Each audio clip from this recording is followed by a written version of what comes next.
Hey everybody, welcome back here to A Place to Heal.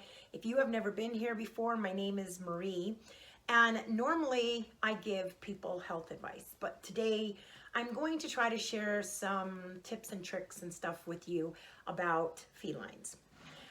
Those that know me know I absolutely adore cats. I've loved them my entire life. And when I lived up in Seattle, I owned a bird store. This is how it started. Sorry, I know I've always got to share the stories. Those who don't like it, move ahead. And when I was up in Seattle, I owned a bird store, and I used to breed exotic parrots, everything from little budgies to blue and gold macaws to hyacinth macaws, everything, African grays, you name it, I bred it. And I had like 250 birds. And unfortunately, when you have that many birds, you have bird seed. Bird seed brings rodents. And people thought that they were being nice by dropping off kitty cats to take care of all these, rats and mice and wharf rats that we were having problems with around the shop, and moles. So I ended up with, at one point I had like 13 cats, which I didn't mind. I mean, I fed them, I loved them, whatever. But when you have that many birds and you have that many cats, there's no way that you can keep them all healthy. So I had to start working hand in hand with a vet who, till this day, I still ask about him through a friend, and he still asks about me. I love him dearly. He taught me so much about not only birds, but about cats and dogs. And, I would go and volunteer on the weekends and stuff so I can learn, so that I could treat my own animals without having to constantly be at his office and, have all this out-of-pocket expense. So today I'm going to share 10 of my favorite things that I absolutely love and learned, and then throw some tips in there for you guys too that have your felines. Some of you might know some of this stuff, some of you might not, some of you might agree with me, some of you might disagree with me. And that's all cool. This is just me sharing my advice, what I learned, what works for me, and what works for my cats. I currently we have 3 here on the property. I had Gizmo, which was the love of my life. And those of you who followed me on Facebook know the traumatic experience that I had with him, because his kidneys and his organs were shutting down because he was 18 years old. And I went through this roller coaster ride of, I don't want to put him down. I can't put him down. I don't know how I'm going to do this. And my vet telling me, Marie, you have to put him down. He's no longer going to the bathroom. His organs are shutting down. And I'm like, I can't do it. And it took everything I had one day, and a friend held my hand, and she went with me, and we both just bawled in the car after putting him down. And shortly after that, about a year and a half after that, I had a 4-week-old kitten. I've shown her, I've shown her to you guys here on my YouTube channel. That's Madison. I named her Madison because it's close to medicine.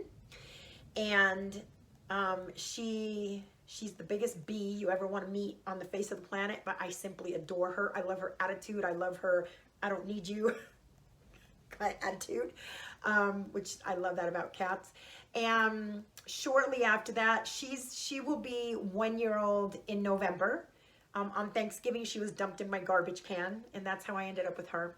She had peanut butter all over her, and she came with that feisty attitude. And shortly after that, and she's a tuxedo cat, by the way, black and white. Shortly after that came Charlie. Charlie was abandoned by her owner. He was a real, I don't even want to use the word, because what a jerk. She was 7 years old, beautiful black female, and he just abandoned her and left her in an apartment by herself. So she's got some serious abandonment issues, but she's a wonderful cat. I mean, I love her to death. She's awesome. She's just like, I don't know you, don't come near me, I'm not sure. And recently, someone else abandoned a little boy, and he's the grounding aspect of all the females, Bam Bam, and he just loves everybody. So just like I took care of Gizmo, I'm gonna have to take care of these three, you know, till they pass away. I'm the type of person that no matter what type of relationship I get into, whether it's friendship or with cats or dogs, I stick.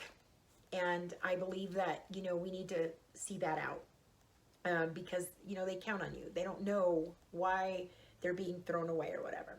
All right, so here goes. My top 10 favorite things that I've learned about cats and how to take care of them.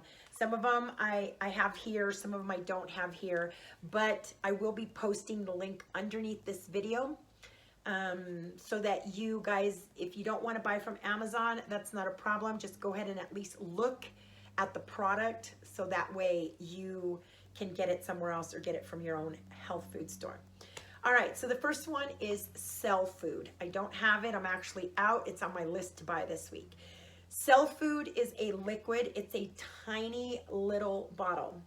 It's almost the size of this one. It's a tiny little bottle and it's liquid. Normally, I do not advise putting liquid in water for the cats because they won't touch it. They won't drink it. Once cats smell stuff or they sense something is in their water, they normally do not drink it. But Cell Food, and that's the name of the product, Cell Food, is a clear liquid that has no taste. And you can actually put the drops in the water and they will drink it no problem. So Cell Food is for cysts in the feline system or tumors in the feline system. And what it does is it oxygenates the body better so that the body can perform at a higher rate, you know, a better burn. And what it does is it helps to break down those tumors and it helps to break down those cysts in the body of a feline. So, you know, or just any cats, it doesn't matter. Whether they're tiny or large, old or young, this is something that is not going to give a reaction. They're not going to have a reaction to it. It's very safe to give. So I love Cell Food. Okay, so Cell Food, like I said, clear liquid, just put it in their water, you're good to go. And all you need to do is add like 4 drops whenever you change their water. So if you change their water every 3 days, every day, whatever, make sure you put in those 3 to 4 drops, depending on the size of the cat. You know, usually tumors come in older cats, right? So you would probably be using 4 drops, or read the manufacturer's directions and cut that by half. Okay, so the next thing, number 2, that I love for cats is Diatomaceous earth. Diatomaceous earth is a powder. It's like a white clear powder, and we actually sell it on my website. And I love Diatomaceous earth because you can take a 1/4 of a teaspoon of Diatomaceous earth and you mix it in with wet food. And when you mix it in with their wet food, they don't taste it. It has no taste. It has nothing. So I've yet to find a cat that I can't slip this past. And usually if it's wet food that they love, they'll eat it, not a problem. So you use a 1/4 of a teaspoon, you mix it in with their wet food, and you give it to them for deworming. Okay, so I love to deworm the cats with that. So what I do is normally if it's an outdoor cat, I will deworm every 3 months for 5 days. If it's an indoor cat, I will deworm for 5 days every 6 months. So 3 for outdoor and every 6 months for indoor. And you want to do it for 5 days, either one. You want to do that, put it in their food once a day, a 1/4 of a teaspoon for 5 days, and it's great to deworm them. Another thing that I love about Diatomaceous earth is that it's perfectly safe to use in your garden indoors with animals. So whenever I have a problem, like let's say with sugar ants, which we have a tendency to have problems here in New Mexico with that, it's okay to sprinkle it on your carpet. It gets rid of the ants, but your cats can tromp through it, your dogs can tromp through it, they can even lick it up, and it's not going to do them a bit of harm. So I love Diatomaceous earth. I always keep it on stock because of that. I sell a lot of it, and there's a reason why. People take it for parasite removal in their bodies, and it's great for cats, it's great for dogs, to deworm them. So I like it a lot better than those harsh medications, you know, that they sell like at PetSmart and stuff.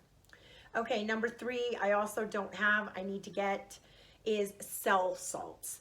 So cell salts are, I have 1 bottle, but this is just 1 cell salt.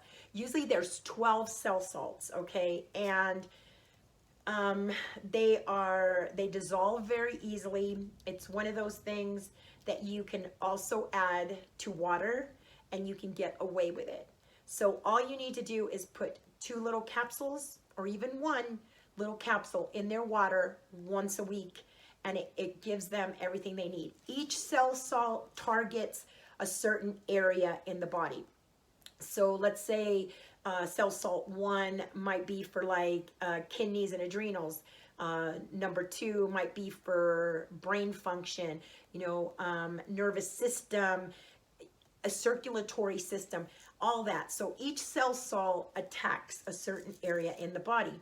So I love giving it to cats. I feel that it's one of the main reasons that my little man lasted 18 years is because of the cell salts. I love them, and it does make them feel so much better because it helps their body so much. But like I said, they're perfectly safe. These you can give with any medication. Women can take them when they're pregnant. I've given them to my grandbabies from the time they were like 1 month old. They're safe to give to children. They're safe to give to animals. There's dogs, cats, anything. It doesn't matter. I've even given them to ferrets. So these are perfectly safe, and I love cell salts. Okay, so number 4, dandelion.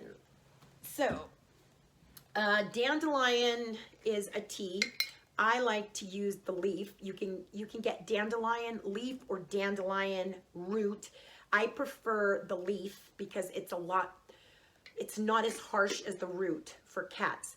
Okay, so basically what you want to do is you want to take 4 cups of water and 1 teaspoon of dandelion leaves, and you want to get the water to a boil. And once you get the water to a boil, you add the teaspoon in and you turn off the water, and then you just let it seep for like 15 minutes. After 15 minutes, you definitely want it to cool down. You don't want to give it hot to your cat. And tea is something that you definitely do not want to put in the water. Your cat will not touch it. I've seen cats just go without drinking and dehydrate because they won't touch the tea. So what I found in the vet's office that the best thing to do was use 1 of these, okay? So I try to make this as easy as humanly possible. So you have 4 different marks on these. The very first mark, which is a quarter, halfway full, is for little tiny smaller cats. Halfway full,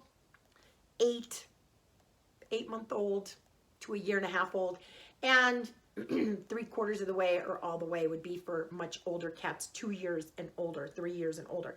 So what I preferably like halfway. That's my favorite dosage. So what you want to do is once your tea is done, you take your half dosage because you can guarantee to get half down.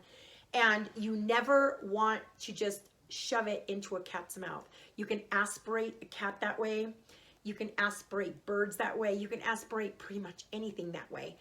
So, I mean, think if you're leaning back and somebody's holding your head and they shove some, you know, liquid down your throat, there's a good chance you're going to aspirate, and you don't want to do that.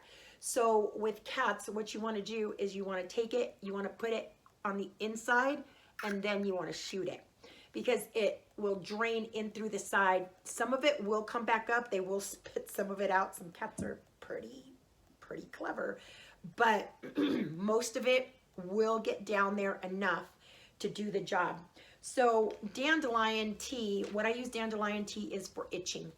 So when cats have a lot of itching, I use that, and they can take it internally. Some cats have allergies, and wonder if they have allergies to other cats. I don't know, you know, things that make you go home. But so dandelion tea is great for itching. Not only is it great internally, but it's also great externally. So you can actually dip a cotton ball in it and put, if you know they're biting on something or they have a rash or whatever, you know, they rubbed against something or whatever, you can put it on that area also for itching with cats. It's great. And I think the reason that it works is because dandelion attacks the liver so well. And I think that as it goes into the liver and it starts taking those toxins out, it relieves that itching in the body, because it's those toxins, those antihistamines that are causing the itching to begin with, right? Okay, so number 5 is chamomile. Everybody knows chamomile, and chamomile is, it's like a flower, okay? I love the smell of chamomile. And the chamomile, same way, 4 cups of water, 1 teaspoon. You want to do the same exact thing. Let it seep. Once it gets cool enough, then this is another one. It's a tea, so it's got to go in the mouth. Chamomile and anise. Where's my anise? Anise is a seed, okay? And I use chamomile and I use anise for tummy troubles, whether it's in kids, adults, or cats, or even dogs, if they have tummy troubles. Once I see them eating grass, once I see them vomiting a little bit, whatever, you know, and I want to calm their digestive tract down a little bit, I use chamomile. You know, I have had some cats that have gotten sick like that, and let me tell you, they love that. I've had cats just look at me and like with those eyes saying, thank you, I appreciate this so much, because chamomile is so soothing to the system. And unlike us, you know, where it would take 5-10 days for something to kick in and help us. And that small of an animal, a bird that small, or a cat that small, or even a dog that is small, it only takes up to 72 hours to get relief. Sometimes just hours for that to work. So I love chamomile and anise, both of them, for that reason. Number 6 is licorice root. Same way, you want to make it as a tea, you want to boil it, the same thing, and you want to shoot it. And what licorice root is for respiratory issues. Sometimes, now I'm not saying if your cat is having some serious respiratory issues, by all means, get them into the vet. Don't try to treat them at home. That's not something you want to play around with, especially this coming from somebody who had horrible respiratory issues. And there's nothing scarier than not being able to breathe. And, you know, if you want to help your cat along and help with those respiratory issues, sometimes they have allergies and it gets hard to breathe. Little Bam Bam, he has a really bad problem with sneezing constantly. And after he sneezes, it's almost like he's got a little bit of asthma. You know, I can hear the wheezing. So that is excellent for that. So licorice root, I highly recommend. You don't want to use it all the time. Licorice root, you only want to do a half a syringe, maybe every, 2 to 3 days, okay? Because it can be overwhelming on a body. It's pretty strong. Okay, so number 7, apple cider vinegar. Love apple cider vinegar. Okay, so the way to give a cat apple cider vinegar is very acidic, and cats absolutely hate it. It's not something that they like. So the way to introduce it to a cat is the same way. You're going to shoot it down their throat, but you're going to mix 1/4 of a teaspoon of apple cider vinegar. I prefer Bragg's because Bragg's is organic. You know, you're trying to get this into the system. You want it to be organic. So I like Bragg's because it's organic and it's got the mother in it. But now there's you can go to Walmart and you can go to Costco and stuff, and you can get organic apple cider vinegar, and on the front of it, it'll say with the mother in it. And so you use 1/4 of a teaspoon of apple cider vinegar to 1 teaspoon of organic chicken broth. Trying to get a decent chicken broth. And that way it cuts down the acidity. It gets it down their throat a little bit better. And I love this recipe because it's for bladder cysts. It kills bacteria. It's for bladder infections. It's for respiratory infections.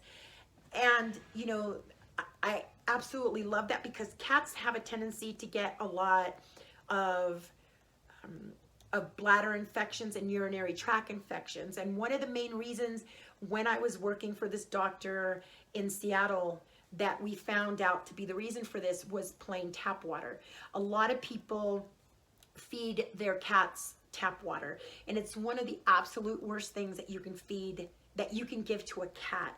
I always have bottled water. I have fresh bottled in the big 5-gallon in dispensary, or I use a filter, and I always filter any water that I'm going to give to a cat because there is just too much junk in city water, in tap water, and it's very easy for them to eventually get this stuff stuck in their kidney filters, and it causes cats to have bacterial infections, and because they can't urinate correctly, so it backs up, they get the bacterial infections, and they get the kidney infections, and they get, you know, the bladder infections. So apple cider vinegar is great for that. Another thing that I love apple cider vinegar for is straight apple cider vinegar. If you just wet a cotton ball or put it on a Q-tip or whatever, you can actually clean their ears.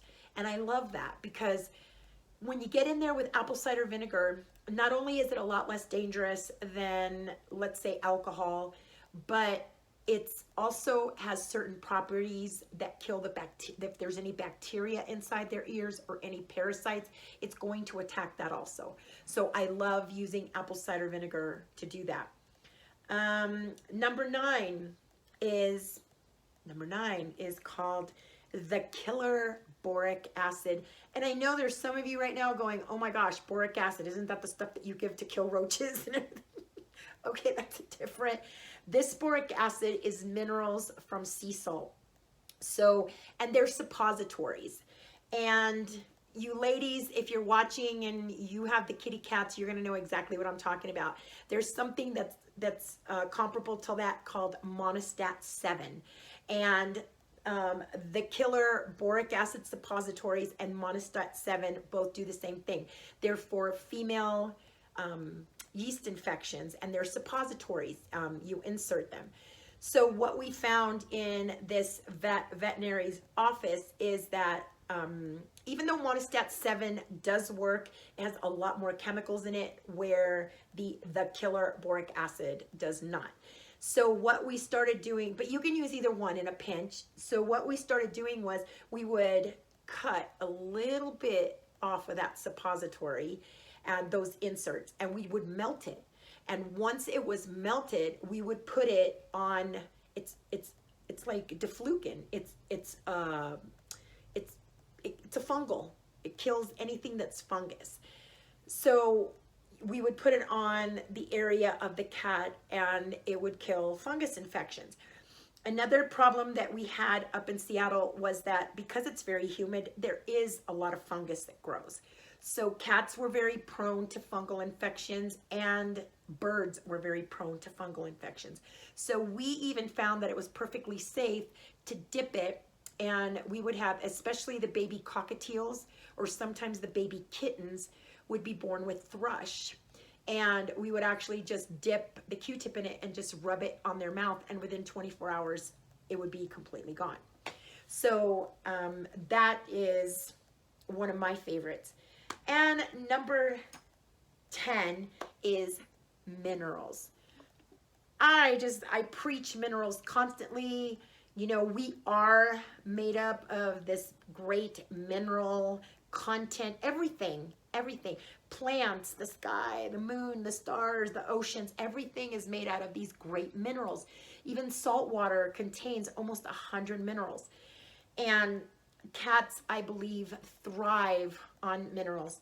So one of the ones that I sell the Essential Trace Minerals, and it's called Life Essentials. I sell it on the website. It contains boron, calcium, iron, chromium, copper, magnesium, manganese, zinc, tin, silver. I mean, it contains everything, selenium. And these are 75 plant-based derived minerals. So it's very easy on the cat's body. So what I normally did with my boy that passed away was that I would use 4 drops in his water. If I changed his water daily, I would use 2 drops daily. And that is enough to keep the mineral content in his body up to par. So Life Essentials, a bottle this size, this is a 16-ounce bottle. This could probably last you 8 months to a year for 1 cat. So I give it to all the cats now, and I don't have any problems putting it in their water. They don't taste it. It's tasteless. It's colorless. They don't see it. They don't taste it. They don't sense it. So they take it in real nice. All right. So those are my 10 favorite cat tips, because I get so many questions about cats and their kidneys and cats, and there you go. Those are for all my cat lovers who love cats as much as I do. So there you go. All right, so please stick with me and like, subscribe, share. You guys have the power to keep me out here and giving out this information to help you guys. I hope it's good information, and you know, it's helped. I know that I've helped a lot of you. I get your emails every day, and you guys have the power to keep me here and keep me going and keep me bringing more great information to you. So stick with me. I think my next video, I was at one of those department stores, you know, where you have to pay for membership. You know which ones I'm talking about. And they were like trying to push a Hall pillow on me, and I always wanted one of these, but this thing was like well over $100, and I'm like, yeah, I can't do that, even though my pillow was up there. But I heard these were phenomenal. I've had a few friends that have purchased them, and they just thought that they were like it. They really help with your spine and your neck, and even my chiropractor has suggested it at one point. So I decided to, I call everybody. I decided to go, hey, I really want to try one of these pillows. I really do. So I got one, and I'm in the middle right now of trying it, and I will give you my reviews on if these pillows are worth the money or not, if they're a good deal or not a good deal. So please stick with me, and I will give you that review on my next video.